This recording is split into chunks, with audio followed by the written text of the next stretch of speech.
thought we could just start by you perhaps introducing and giving a overview of the main thesis that you make in your book. I'll burn that bridge when I get to it. I'm not sure if it's correct to say I have a main thesis. My purpose for writing the book was pretty straightforward.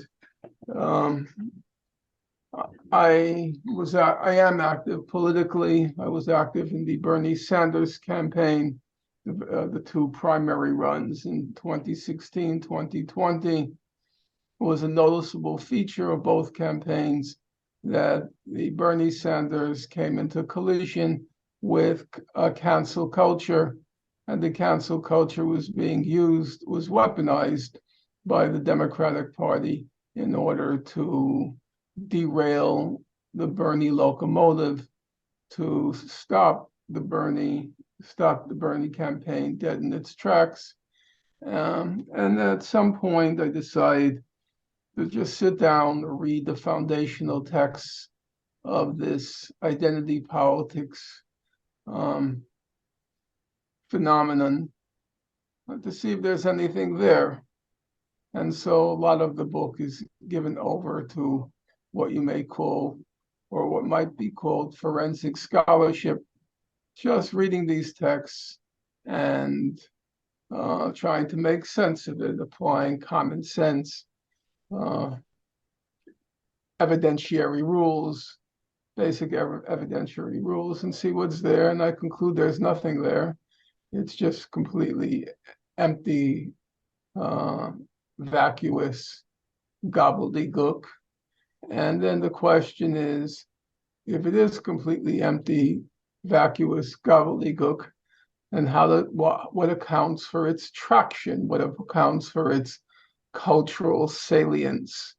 And at that point, I then speculated, I think reasonably, that the main purposes of identity politics or wokeness are first to fill a void in the Democratic Party now that a large section of the white working class has exited it. Number two, the Democratic Party weaponized identity politics in order to derail a class-based politics.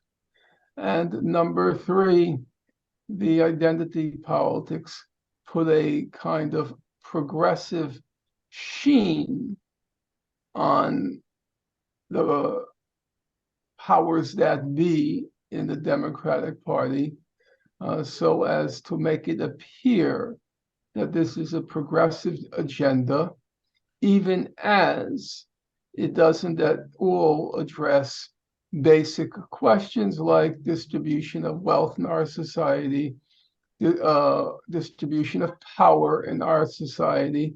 So, to put it simply, people get to call themselves progressive, even radical. They get to call themselves even radical, even as the fundamental problems confronting our society, a huge chasm that separates the haves from the have-nots, the fact that the middle ground between the haves and the have-nots, what used to be called the middle class, has basically hollowed out, and that the system at that level no longer functions in a way that gives the overwhelming majority of people any grounds or prospects for hope in life. So that, I think, sums up how it began and what it then concluded.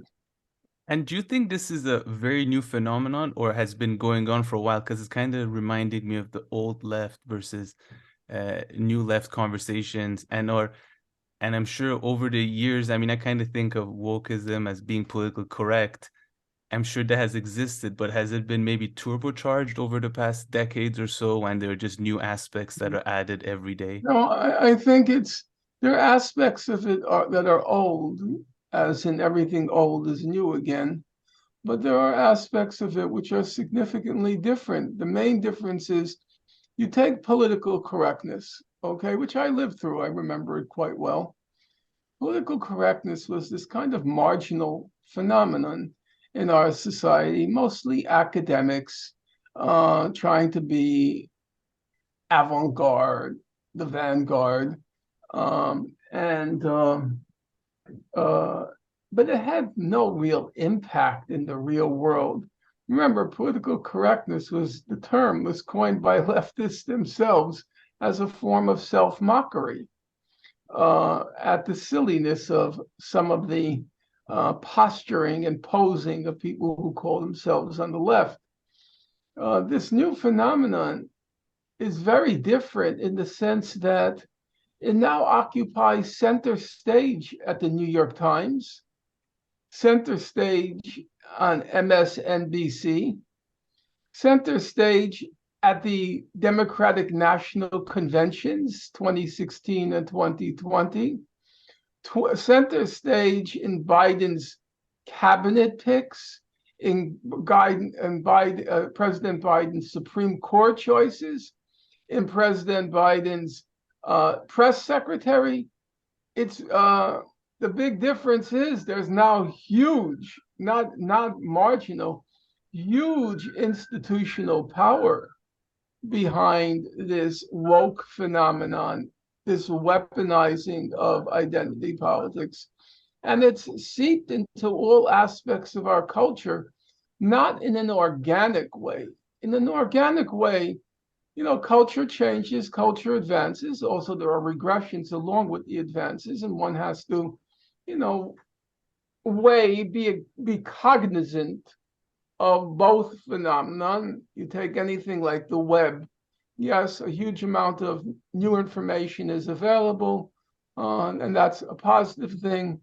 Most people say the downside is a lot of the information is unreliable. That to me is not the downside. The downside is people have stopped to read books. Every free moment that they have is devoted to going to the social media, and the social media has no intellectual content.